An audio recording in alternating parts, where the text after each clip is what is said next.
Welcome to Building a Better Hero with Captain Mike. And as you may have guessed, I am Captain Mike, although I see we have a strong contender for people who might be named Captain. Sorry, I didn't mean to throw you into the spotlight there, but that is a great outfit and deserves some spotlight. So, looking good.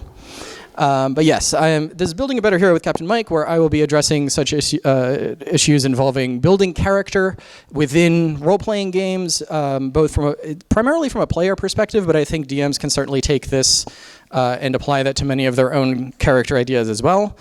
Or if you have a gaming group like mine, where the Game Master hat kind of gets passed around the ring every now and then, you never know when you're going to need to build a better hero. Again, my name is Captain Mike. A reminder that the guidebook app allows you to do things like rate this class, and if you rate it highly, I might be able to come back and do this again next year.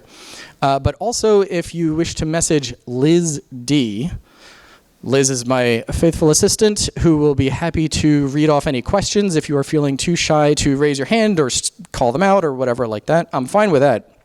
But if you're just feeling like you don't want to interrupt or you just don't feel like talking to me, which is fair and understandable, you can message her using the guidebook app with your questions. All right, and without any further fancy ado. So, I may be Captain Mike, but what gives me the right to stand up here and talk to you about this stuff I'm about to talk about? Well, here I am. Captain Mike Clegg. Michael Clegg is my real name. I am a presenter. I am also a teacher. This may come as a huge shock. I am an English teacher. And indeed, English is my background. I have a master's degree in writing, a bachelor's degree in English, 30-something years of role-playing, which I had to recently update. I am not as thrilled about that. And I am also a teacher. I teach English and, on occasion, history. I started role-playing with Dungeons & Dragons, so I, of course, have the 6 basic stats of Strength, Dexterity, Constitution, Intelligence, Wisdom, and Charisma. And you will notice that at the bottom of every slide, because I love my name, I have both my name, Captain Mike, and my email address, captainmike@captainmike.net. I love my name. Feel free to email me if you have any questions later on, or if you just want to tell me how great I am. I love those emails. Or even if you are looking for copies of these slides, I don't have them posted anywhere online. I don't have them stored anywhere online, but if you email me, typically after the event, I will send them to you, no problem. All right, so that's who I am. But we're not here to talk about me, unfortunately. We are here to, oh, geez, I'm already caught in the chair. I earlier mentioned that I don't usually work with a microphone, and I think we can all see why. So, during the course of this presentation, I will be using the term hero, but what I really mean specifically is protagonist. And in terms of story structure, protagonists are the characters from which the story is told. The antagonists are the people who prevent the protagonists from doing whatever it is that they're doing. And so I'm going to use hero just kind of as a quick and convenient way because protagonist has a lot of syllables and who has that kind of time. But I do mean protagonist. So if you are playing a game where the player characters are actually the bad guys, you're playing a game of, I don't know, Dr. Doom, Lex Luthor, and some other person, the Joker. Wait, Dr. Doom, Lex Luthor, and the Joker? So you're doing some sort of crossover event. They are still the protagonists, and so they are still technically, from a story sense, the heroes. Of course, villains, they're heroes of their own stories anyway. But I just wanted to make that clear. I'm not just specifically talking about superheroes. I'm not just specifically talking about lawful good paladins. I'm talking about the protagonists, the player characters. So we are going to be talking about starting off at the very beginning, the origin and the start of game character creation, working with other characters, working with other people, dealing with character development during adventures, accomplishing goals, staying true to the character, and avoiding the common pitfalls of some characters. And of course, dealing with the happily ever after, which some of your characters may be lucky enough to receive. Some happily ever afters are 6 feet ever afters in the dirt. They're dead. That's where I'm going with that. Is there cheesecake in the afterlife? Ooh, I hope so. Depends on which afterlife you go to, I suppose. So normally this slide uses the word Game Master because many of my classes do focus on the GM style. By the way, I am teaching giving 4 other presentations this weekend. So if this isn't enough Captain Mike for you, there's plenty more. I'll go over the other classes at the end of the session. But first and foremost, all players are people and all people are different. The cardinal rule for a good player is always true. Know your audience. This is the best advice I can give any writer, communicator, or really just human being. Know your audience. The more you know about the people that you're dealing with, the more the people that you're working with, the people that you're playing with, the better you can reach them on an even ground. And especially when it comes to role-playing games, we're all trying to tell a story together, and it's much more cohesive if we're all on the same proverbial page. Sometimes it's the literal page. So it's good to know your audience. Everything that follows is advice and suggestion, but nothing is as necessary as knowing your fellow players and your GM. Because after all, if you have a character idea and your GM hates that character idea, that's probably not going to work out in the long run. All right. Blah, blah, blah, blah. Let's design a hero. Designing a hero. There are two basic ways to generate a hero. You can generate one randomly. Like I said, I started gaming with Dungeons & Dragons, which is perhaps the poster child for random generation of everything. And so random generation can be very handy. First of all, sometimes you have to do it because of the game mechanics. D&D, I remember there was a little while where they were like, well, what if you used character points? And it just didn't work because the game is totally unbalanced. But random generation is unpredictable, which is both good because it can get you out of your rut, but it's also bad because you can end up with either just a completely different character than what you were anticipating, or you could end up with a character that is just a better version of someone else's character, which is about as embarrassing as wearing the same dress to a party as someone else. It's difficult, not insurmountable. And in some cases, this can provide more challenge. The thing that I like about random generation is that if I'm going to get into a game, sometimes I go in and I'm like, I want to play a character like this. I want to shoot fireballs and I want to, fly around. And sometimes I'm like, I've played a lot of characters lately and I just don't know what I want. Let's see what I get. And that's definitely a better way to go with the random. Just see what I get. Oh, hey, this character qualifies as a paladin. This character qualifies as a paperboy. Actually, there was one character that I still remember. This is a story from years ago. And I was sitting down to play some D&D with a friend of mine, and of course we just rolled up the stats, and we sat down and he was like, I'm not just going to roll up stats, I'm going to roll them up in order from strength to charisma using just 3d6, so I get a number between 3 and 18 with a low average number. And I can actually see expressions on people's faces where they're like, you did what? All right, how'd that go? It is hardcore. Yes, that's exactly. And he was just like, I'm going to roll these stats. And that's how he talks, by the way. I'm not making that up. I'm going to roll these stats, and I'm just going to go from top to bottom. And whatever I get, I get. And they were terrible. They were below average for that average, which is not good. Kind of the definition of average is that it is not good. And actually, I was like, you don't qualify for any class except fighter.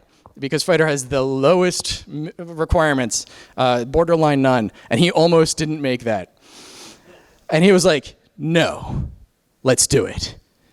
And man, was that character fun. Oh, it was so fun.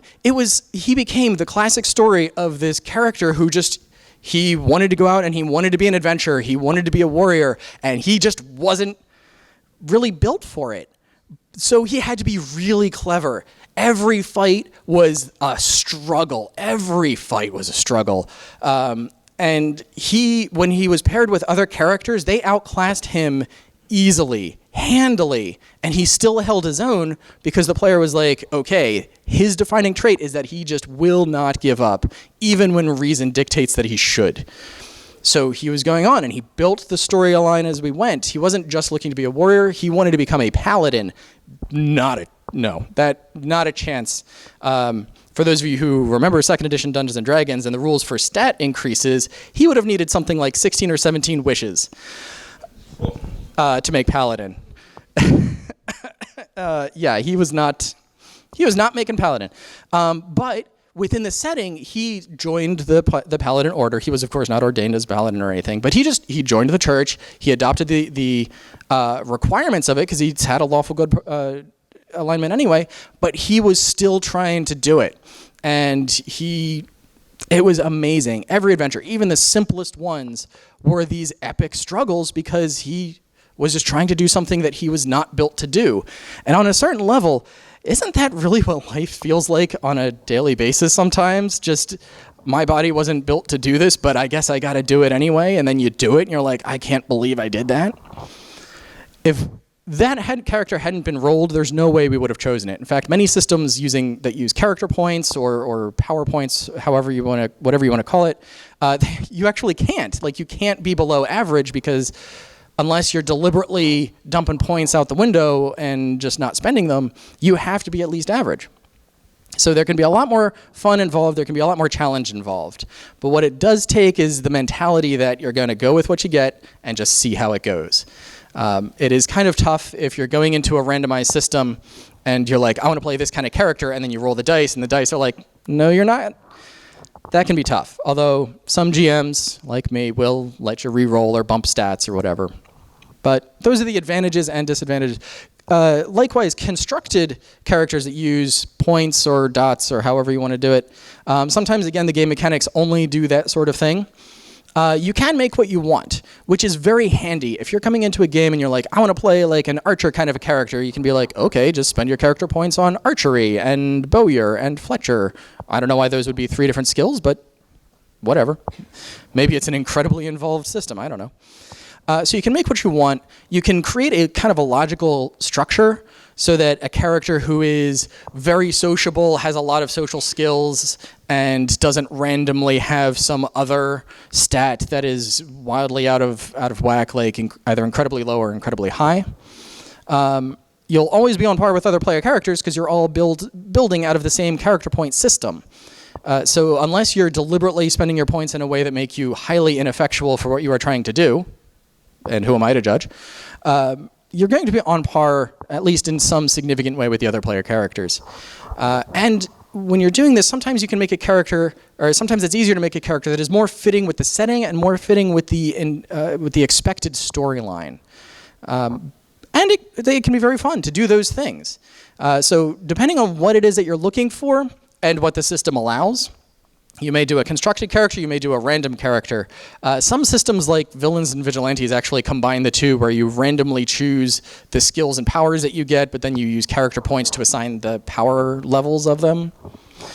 So there's some overlap. Cool. Questions? Comments? By the way, I noticed that we had some people come in, and you are certainly welcome to. We still have some seats up front. But just a reminder that if you have any questions, feel free to call them out. Feel free to raise your hand. I am a teacher. I do respond to raising hands.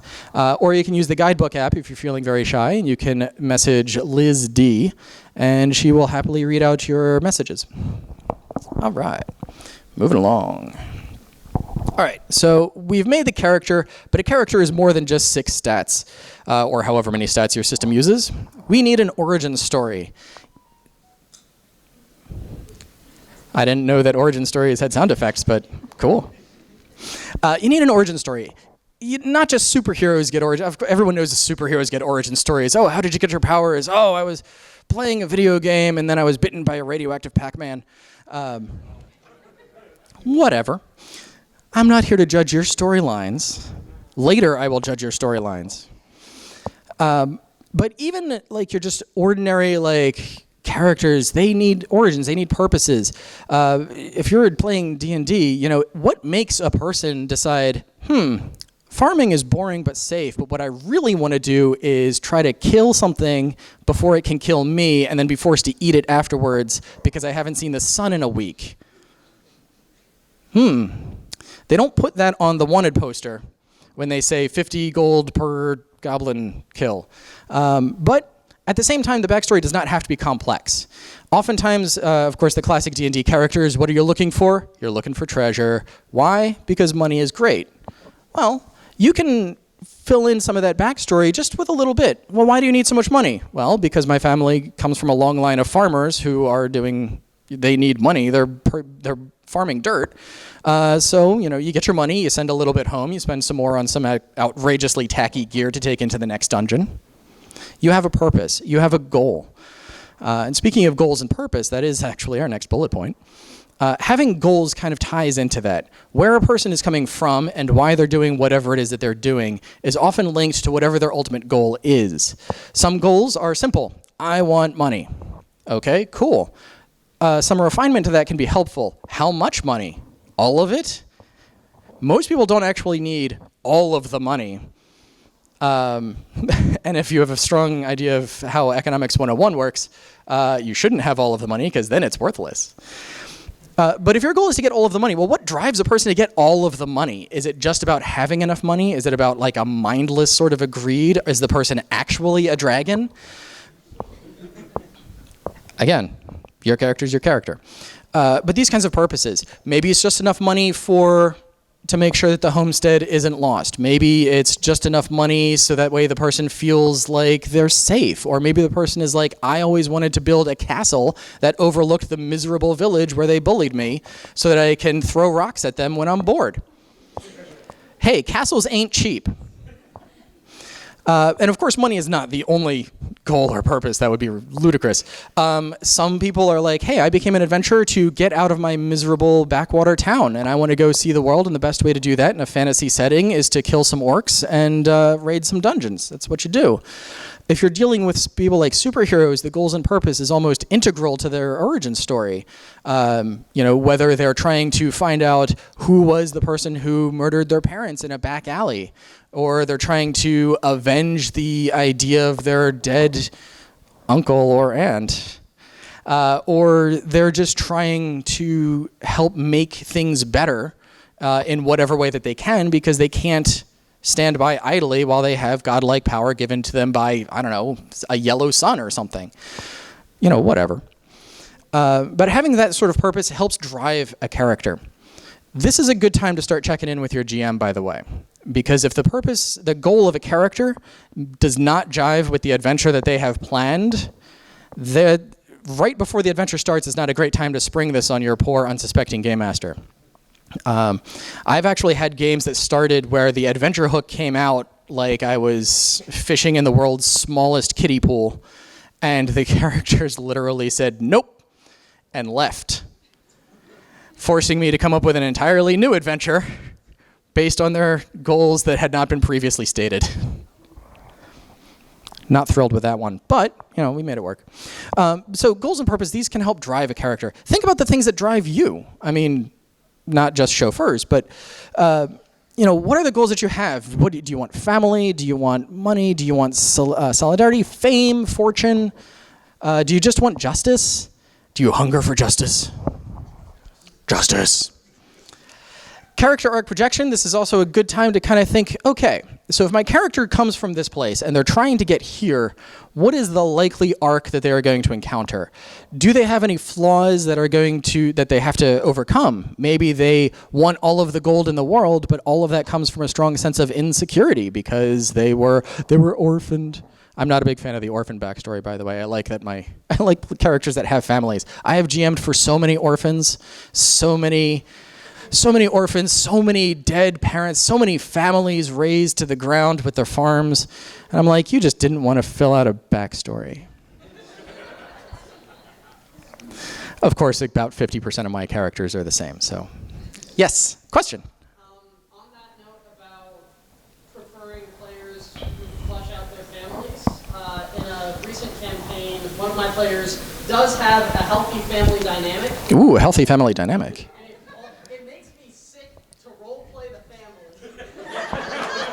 Makes you sick to roleplay the family. I got to tell you, having too healthy. Having a player character with a healthy family, that is truly treasure type double Z. And you can have those family things. They can be very saccharine.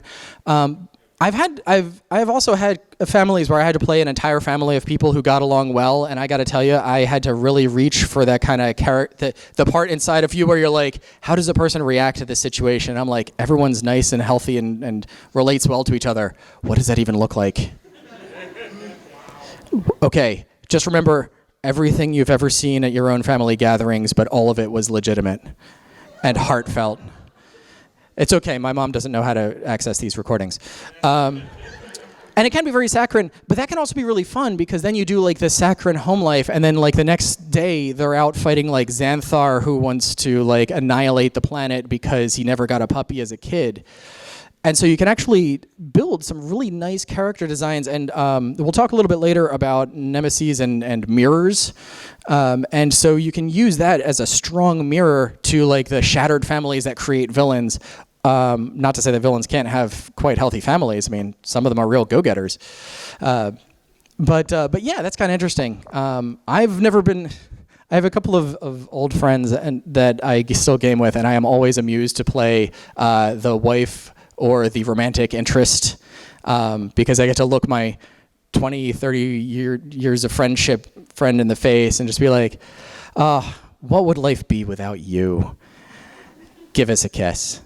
And they're like, stop doing that, Mike. I'm like, no, you stop. I mess with my friends. But character arc projection, so you can even think about the things your character is going to probably have to deal with. If you have a character that is designed to have flaws, which many game systems require, or at least give you some sweet bonuses for, that's not a bad thing to consider. Like, is my character ever likely to get over this trauma? Is my character ever likely to get over this need for whatever? What is my character going to do when they accomplish this, that, or the other goal? Yes, is that a hand in the back?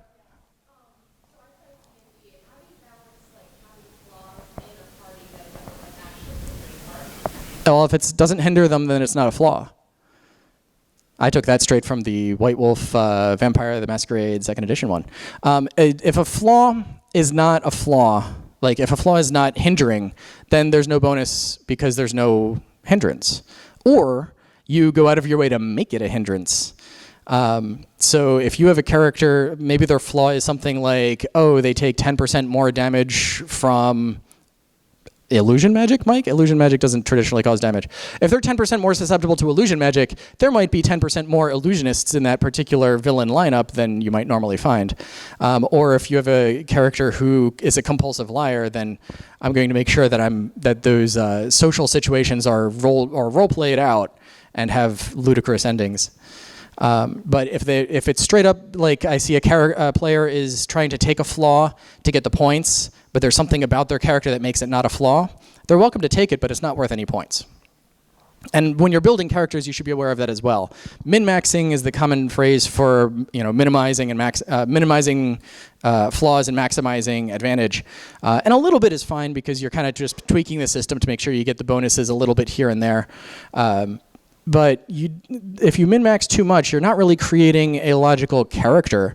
You're creating a machine that is just going to do higher number damage. You're going to have bigger numbers than the other person, but that's all it's going to feel like after a while. It's just going to be just another day at the office where you go in, you roll more dice than the other person loses their dice, and then you win.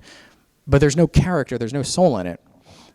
So if you're going to min-max, and a little bit is fine, but if you're just going after the sheer numbers, make that part of your character arc. Maybe power hunger is what drives the person to do the things that they do. Maybe they're delving into dungeons to find forbidden lore. Maybe they're fighting super villains and they seem like a hero, but only because they're secretly trying to gain more fame and power by taking the supervillain's superpowered stuff.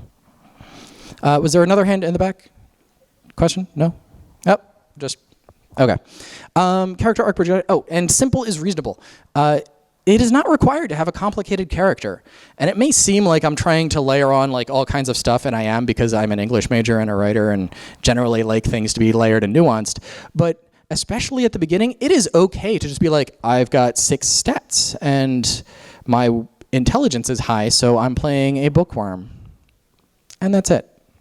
Because after the origin story comes interacting with others. So sooner or later, you're going to have to deal with other people. I know that is disheartening to many. And I only say that because every morning I wake up and I say, today I may have to deal with other people. And then I go back to sleep. But you will have to interact with others. And I don't actually mean necessarily other people, although traditionally GMs are other people. But you may have to consider: are you dealing with a party? Are you just GMing, or sorry, not GMing? This is player-based, Mike. Are you playing just as one player with a GM, or do you have a party? And if you have a party, you might have an organized party in which the group is established as having some sort of order. Maybe it's a superhero team. Maybe it's a group of vigilantes. Maybe it's a group of adventurers. Or maybe it's a group of individuals. There are advantages in both of these. An organized party tends to have less overlap between character powers and character abilities. And in fact, in many of my games, I like to have a kind of what I call episode 0 or session 0, where it's really just the players and we all kind of agree on exactly how we want the game to work, and the characters are all made in tandem. So if someone's like, I want to play the big tough bruiser, another person can be like, I was thinking about playing a big tough bruiser too, but I'll either play something different or we'll actually just play different types of bruisers, so that way we're not just doing the same thing, which can be great. There was one game that was run at kind of the last minute, and I was a player in it, so I had a great chance to watch this and laugh without having to deal with the consequences. But two people had brought characters, and they were... Good? Good. Two people had brought characters, and they were both the strong silent type. And yeah, so we met in a bar. Yeah. And everyone's like, and I'm like, hey, everyone, I am this bard who plays music and enjoys adventure. Who are all of you strapping young gentlemen? And, this one guy's like, you don't need to know my name. It doesn't matter who I am, just what I do. Who are you? And the other guy's like, I want to know who you are first. It was 5 minutes. 5 minutes of, who do you think you are? That's not for you to know. And I'm just there, I'm like, this game's not going anywhere. We're not getting out of this one. And indeed, the session kind of petered out, and we never did finish that one. Admittedly, it was kind of a last minute sort of a thing, but just 5 minutes of like, I'm tougher than you. I don't think so. You want to prove it? I don't have anything to prove to you. Like, guys, take it outside. Get a room. By the way, the get a room comment from my bard did not go over well. Alternately, it went over fantastically, because it did. Okay. So having a group of individuals can be tough, but it can also be a lot of fun, because if you have a group of characters that are not already predisposed to working with each other, that's a lot of fun. I mean, we all love the movies where you have a misfit band of heroes and they all have to deal with each other, and they all come from different walks of life, and they have to recognize the powers and abilities of each. They have to find security in their own abilities. Sometimes their powers are very similar. I don't want to name drop anything like Avengers, but it's kind of like the Avengers of the galaxy. Copyright TM Disney. This is educational and protected by copyright. Protected against copyright. Oh, darn. We'll catch it in post. So as you have these, so you can have the characters kind of interacting, and it's okay to have character animosity, which in fact is the next one. Dealing with character animosity can be difficult for a GM, and it can be extremely difficult for players, and presumably also the characters themselves. But it's important as a player to remember that your character is not you.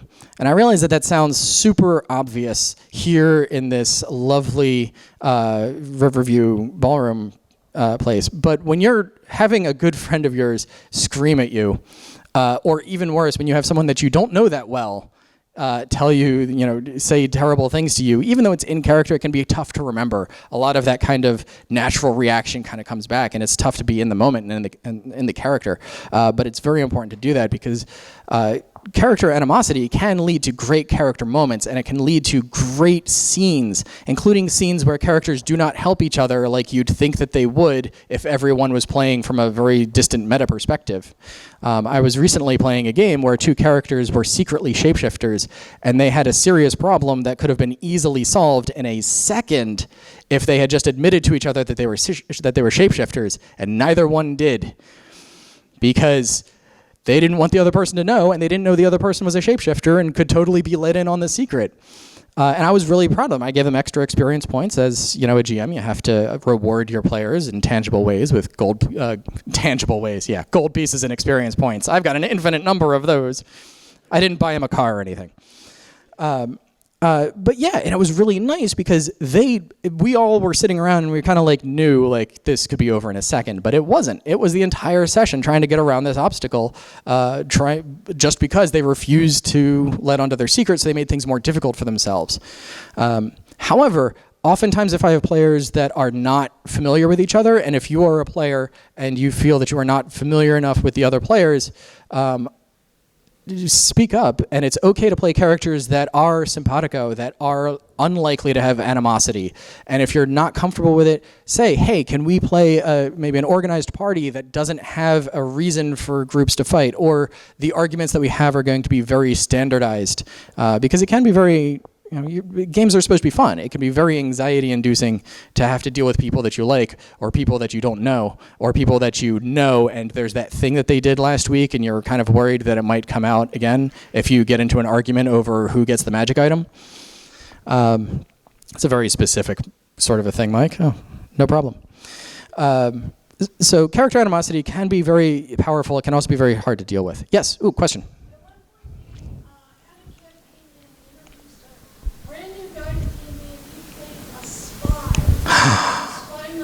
Ooh.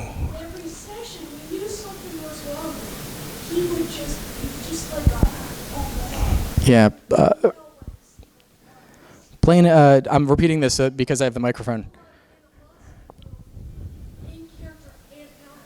Ah, okay. So just to recap for the microphone and for the people in the back, she was playing in a game. They were playing in a game, and one of the characters was a spy, and spying on the characters, on the player characters. This caused a lot of animosity among characters, obviously, but also among players, and that can be tough. There is a certain point where it's worth stopping the game and just being like, "Is everybody okay?" And like, I've done this. I have a friend who's very good about this. Like, whenever he is fighting, whenever his character is fighting with one of the other characters, after the kind of like the tirade, he'll be like, "Just so you know, we're okay. Like that. This is my character." And I mean, he does this with people he's been playing with for 30 years. We know that it's cool, man. But it is worth kind of checking in, especially if it is not someone that you've been playing with for 30 years and know very well. Absolutely. All right. Interacting with others, NPCs will show up, and how your character interacts with NPCs shows a lot about that character. I've often been told that character is what we do when nobody is looking, but in a role-playing game, someone's always looking. But where it really comes out is where your character deals with other people. Has anybody ever heard the advice that you should never go on a second date with someone who's rude to the waitstaff in the first date? Would you trust a paladin that didn't give the time of day to a blacksmith? Would you, even a good thief should remember to be polite to the person who sells him weapons. How you interact with other people is a strong part of the defining moment. When we watch movies or read books, it's not really even what we get from the thoughts or even what we see in a first-person perspective from a character. It's how they interact with other people that really shows how true they are to themselves, what they believe, how they interact with the other people. You're only as lawful good as you are to the people around you. I'm pretty sure the dusty trails and endless crypts, they don't care how lawful good you are, but how you interact with the other people, including things like your character's own family, which can say a lot about it, and certainly any rivalries. If you have rivalries, do you play dirty? Do you keep it professional? Do you just kind of acknowledge that it's a rivalry and it's more of a competition, perhaps? Says a lot about your character. And building that character is not only just great from a story perspective, but it's also just more fun because it becomes more of the character themselves. Dealing with NPCs and how you deal with villains. Now, I'm sure all of us are at least passingly familiar with these things called superheroes. I mean, it's MAGFest, I figured. So, the bad guy gets caught by Spider-Man. Where's the bad guy going? To jail. I heard somebody say to jail. You are correct. To jail. Probably hanging from a web with a sign saying, "From your friendly neighborhood Spider-Man." Bad guy gets caught by the Punisher. Where is he going? To hell.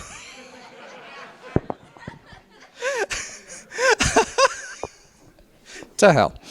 6 Feet Under, to hell. I got a wide variety of responses for that one. That was cool. Says a lot about both characters. It says a lot about a person and how they react to someone that is demonstrably in the wrong. Is the person forgiving? Is the person kind? Is the person compassionate? Does the person let them live? Okay, in a game setting, that is kind of up for debate. In fact, many D&D sessions, it's not over until everything else is dead.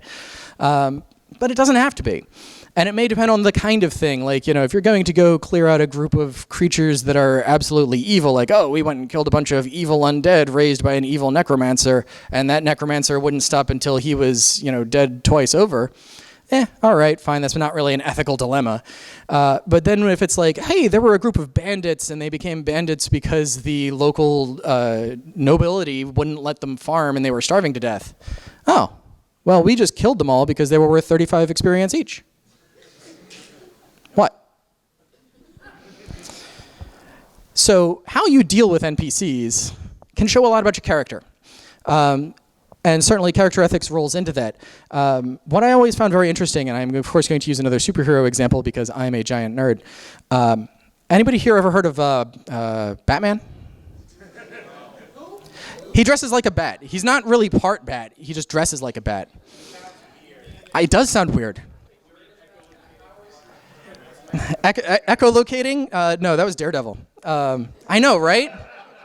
Daredevil echolocates, but Batman is prone to taking risks. But at any rate, so the reason I mentioned Batman, aside from the fact that I wanted some extra hits, was because Batman has a very strong sense of not killing people, right? Like, that's kind of his whole shtick, is that he'll rough people up to basically up until they're about to get killed, and then he's going to be like, nah, but it would be wrong to let you die.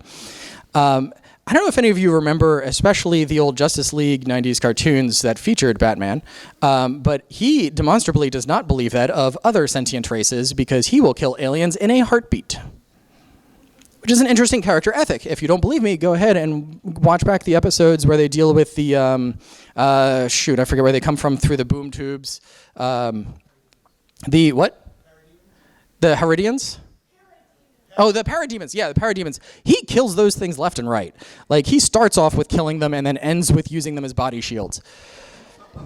I'm not kidding. Go back and watch. Doesn't give it a second thought. But when it comes to humans, he has absolutely that line. That is a very strong sense of the character ethics. Perhaps you're playing a D&D game and you're playing an elf, and he's like, I won't kill other elves no matter what. Humans, 35 experience each. Got to get that next level. That's right.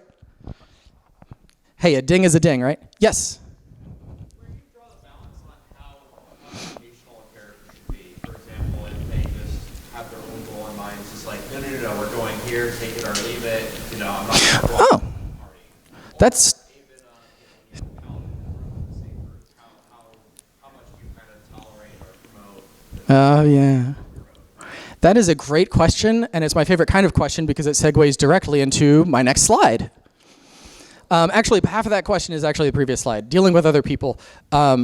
I am usually pretty upfront when I am GMing games. Like, I want to make sure that the characters are all types of characters that are not going to cause immediate and direct issues unless I am specifically looking for a game where the characters are after each other, in which case I am very clear about that. And I have certainly run games where my job as a GM is really just referee while the characters try to knife each other as fast as possible. Which, hey, remember I mentioned I play vampire? Yeah, there's a lot of backstabbing in that. But your question about like how much do you let them get away with? As a GM, I let them get away with exactly as much as their characters should allow, because a paladin and a rogue in the same game, if they're doing the thing where like, well, if the paladin doesn't see it, it's okay. I'm like, that's not how the code of conduct actually works. You're not supposed to even be around the rogue. But rogue is kind of a rough title, so a rogue could certainly present him or himself as a spy. Or, and spies can be good as long as they're for the country that you're both from, or a scout, or a treasure seeker, or any of a number of things. But if they're just kind of paying lip service to it, then as a GM, it is my responsibility to bring that out. And as a player, it would be my responsibility to act on those things. So if I was playing the paladin, I would have to make sure that I was either ratting the rogue out, or maybe doing like a constant conversion tactic or something like that. But I suspect that might cause some sort of character animosity down the road, which might lead to really good character development, but probably would not end in the two of them staying in the same party for long. So there is that. And I'll get to the first part of your question in a moment. Yes? Question? Or follow-up? Yep.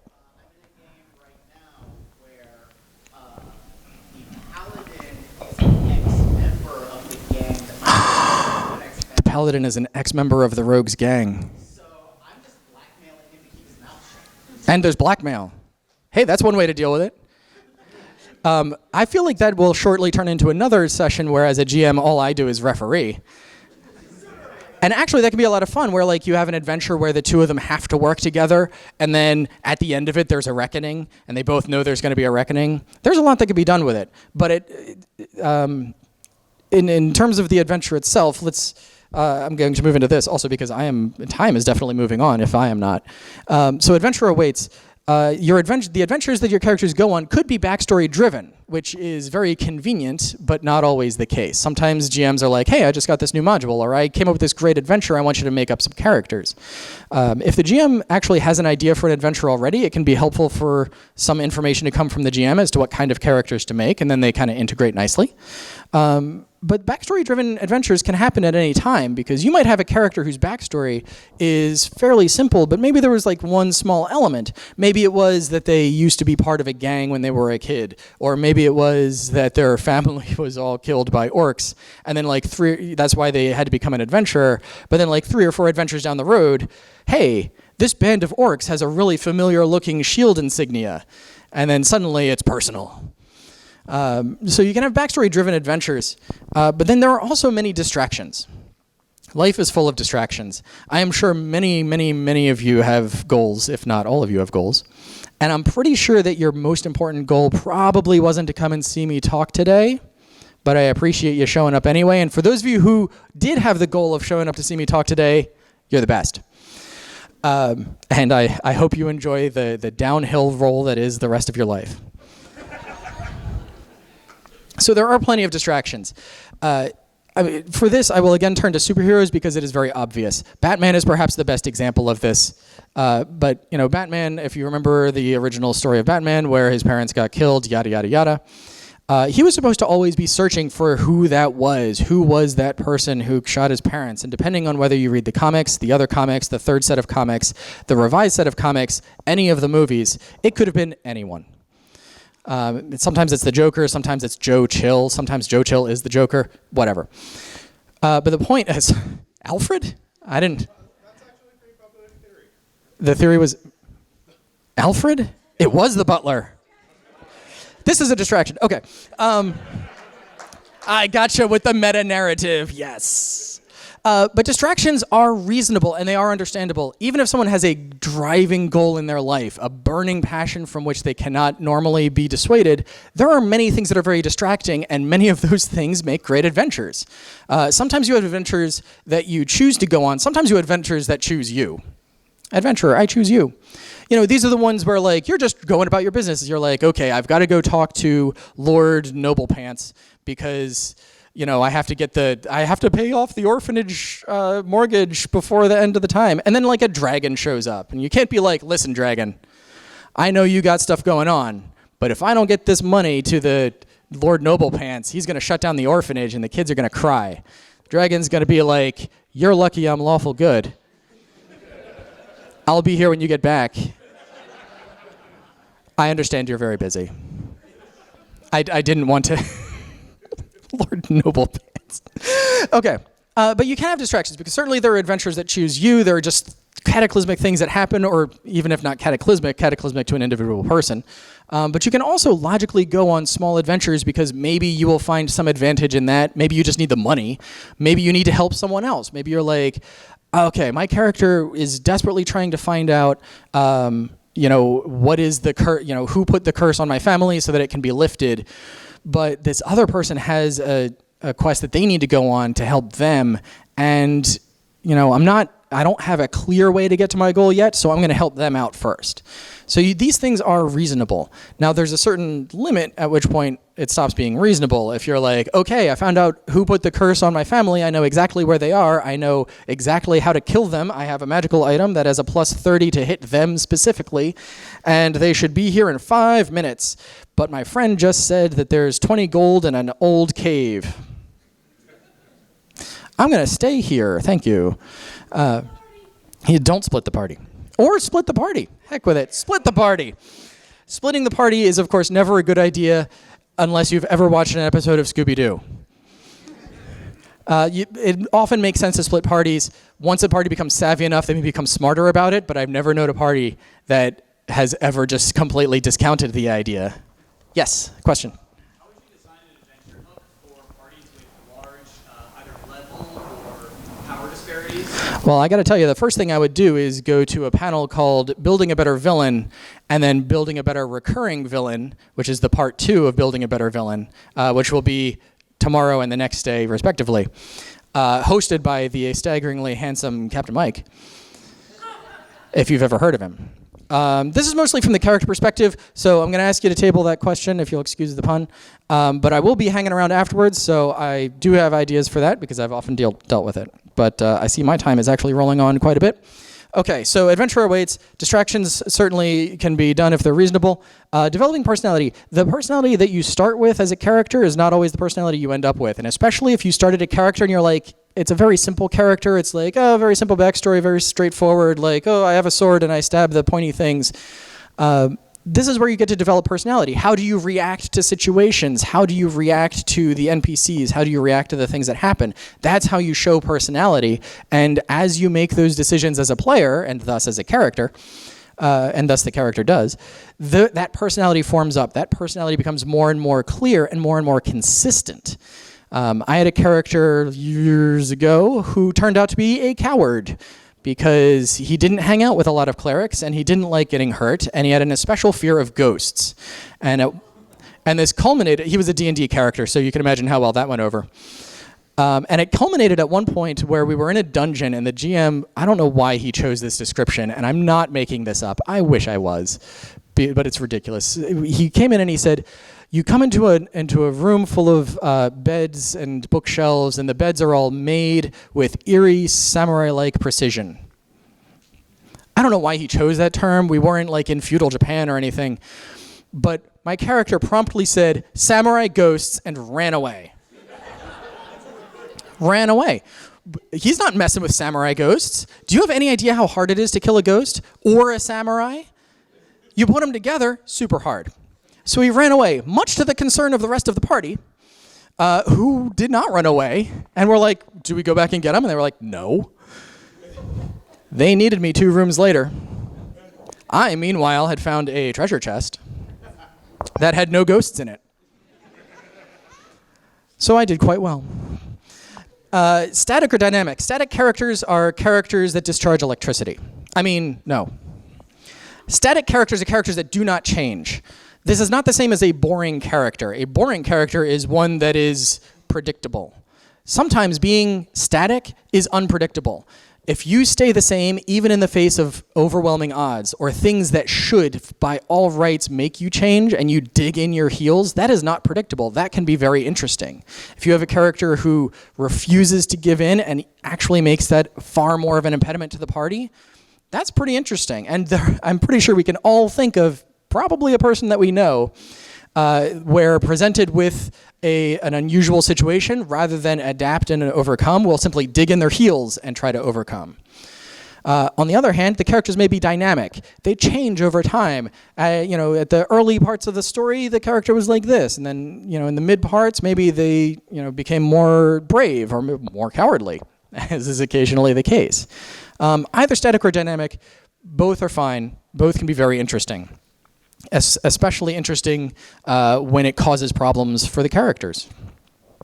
That's kind of how character rolls, in case you haven't noticed. I've been just trying to layer that in there. And of course, at the end, rolling with it. There are times where I'm like, I'm not really sure how my character would react to this. I'm not sure if my character would be wise enough to see the same kind of meta perspective, or if my character is more likely to just be like, nope, I'm doing it this way. And I'll just roll stats for it. I'll roll their intelligence. If I think it's just figuring something out logically, I'll roll their wisdom. Wisdom is a very undersold Dungeons and Dragons stat, in my opinion, or perception to see if they pick up on small things. And then I abide by the dice roll. And I'm like, well, I guess I'm not starting the fight with the big bad, or maybe I'm running away from Ghost Samurai. I think I did roll my intelligence on that one. Failed terribly. So if you're not really sure, roll with it and then stick by it, and remember that on a certain level that was your character's idea, which is kind of interesting because that means that it was your character's idea and not yours, which is always interesting. Okay. Goals. Remember your goals. This is perhaps the hardest part of having a character and then having distractions, that if your character starts off with goals, they need to remember those goals. They may choose to change those goals, but they should still remember that they had them. If they were like, I'm going to destroy every last orc in this valley, and then 5 adventures later they have killed no orcs and have never mentioned anything about killing orcs and have largely forgotten that orcs are even in the setting, that's not great. That's not really great character consistency. Now, conceivably, you might have been distracted from other things, and you're like, and once I go through the Tomb of Garash, I'll have the power to defeat those orcs, and then after I go through the Temple of Hodjibadash, I'll have the extra power to defeat those orcs. And then maybe halfway through, he's like, those orcs weren't really the problem. I was the problem. The man in the mirror. Armor class 10. So remember your goals, but your goals can change. However, oftentimes it can be difficult if you have a character who achieves those goals. Well, then what do? Well, what do any of us do? I mean, I'm sure all of us have achieved at least one goal. You all made it to my panel, so that's one goal completed right there. As you achieve goals, you set new ones based on those. I wanted to build that castle that overlooked the village so that I could throw rocks at them. Well, I've built the castle, and I've already thrown 20 or 30 rocks, and I've broken my ex-bully's jaw like 3 times. But I really need a giant gold statue of me giving him a wedgie. And those aren't cheap. Back into the mines it is, back into the mines of Moria, back into the dungeons of Khazad-dûm, whatever it is. Wait, weren't those the same place? Nah, it doesn't matter. So you can achieve those goals, and then you set new ones. And when you achieve those goals, those are great times for character, because those are great times to reflect over the things that you've accomplished. Not just the things that you intended to accomplish, but also the things that you accidentally accomplished. The things that we liberated that town from all of those, terrible oppressors. We oppressed that other town and made them all into our servants. Whatever it is that your character was doing. Like I said, hero is a general term. So as you achieve those goals, reflect. Have your character actually take the time to reflect on it and appreciate the things that they accomplished, and also maybe consider the things that they still need to do. This is a good time to set those new goals, to refine those goals, and also work with your GM on an adventure of how to build that golden statue. Possible pitfalls, like running out of time in your session. Okay. I heard somebody yell out murder hobo. Murder hobo is number 3. I'll get to it right in a moment. The first problem that I have often dealt with myself, and certainly with others, are Mary Sue's and the separation between players and characters. Mary Sue, if you are not familiar, is a slang term for many kind of variations, but here I'm referring to role-playing game characters that are basically the player in the role-playing universe. And I'm not a big fan of these because it makes the player-character separation even more difficult, because then every slight against the character is a slight against the player, which leads to arguments and hurt feelings and, no, I want to be the best and blah, blah, blah. And I'm like, I didn't really want to end up here. So I recommend avoiding Mary Sue's. For some reason, I know, because it's very easy to access what would I do in that situation. Many new players instinctively seem to move towards the idea of a character that simply reflects their own abilities, thoughts, and emotions, because it is an easy role-playing experience. It is an easy acting experience. And I caution new players away from it as much as I can, just because there needs to be some separation, because bad things are going to happen to your characters. Pro tip, Game of Thrones is not about a bunch of people who all get along great and then everything works out fine for everyone. No book is that way. That book is just more of it. books. Because the idea is that your characters are going to go into dangerous situations. They are going to have to face danger and should follow proper story arcs. They should get hurt at some point. There should be some challenge. There should be some difficulty. And if a character can't do something, and that character is based on the player, then that means that the player can't do something. And that's not a great place to be in. That's not a good headspace to be in, and it's not a place that I like to play. Moving on is the prima donna. I don't know why that would be a problem. Thank you, those three of you who got that I was referring to myself. The prima donna. As a GM, I try to give equal screen time to all of my players as much as I can during any given session. Some sessions are more this person heavy than that person, but that's how it goes. But as a player, I do my best not to take over the spotlight too often. I try to limit the number of lines that I say, the kinds of insights that I have. I try not to run the game for all of the other players, even when they're doing it wrong. Or even when it's right there. Why can't they see it? As a player, I know that I need to not be a prima donna. As a presenter, I'm a prima donna. Murder hobos. Murder hobos are adventurers who are basically terrible people who kill things for their tasty, tasty chunks of experience, whatever coins are in their pockets, and as a result, don't live anywhere for very long because they either murder everyone around them and no one can feed them, or they get thrown out of every town, every village, every castle that they come across.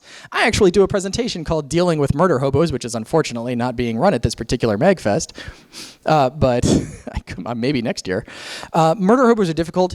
Normally I talk about dealing with murder hobos as a GM, but now I get to talk about it as dealing with it from the player perspective, and that is, don't do it. It's that easy. Try to interact with the other characters as though they are other characters. Remember, even murderers recognize that not everyone is a ball of experience points waiting to be obtained. The best example I can give is piracy. In the golden age of piracy, which I have some affinity for, as you may guess. In the golden age of piracy, it was very common for people who were innkeepers and tavern keepers and bartenders to not be bothered by pirates, because guess where pirates go? Inns, taverns, and bars. And the money, and the money. And you don't want to mess with people who give you your food.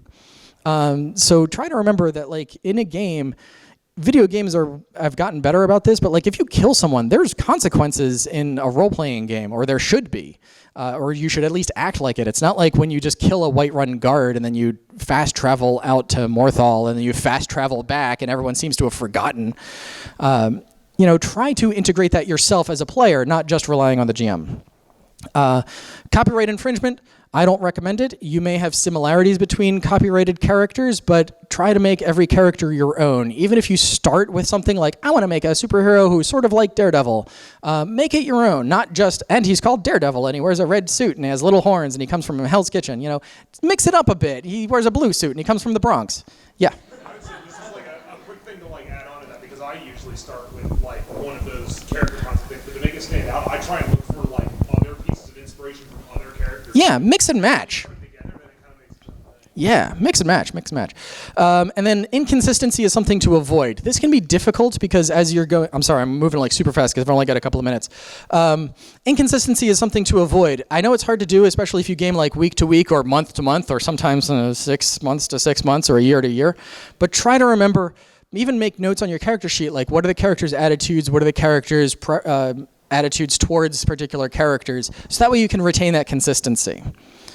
Happily Ever After Until the sequel, I have about 1 minute to get through this. Happily Ever After Until the sequel, you can complete a character arc. Sometimes you meet a tragic end.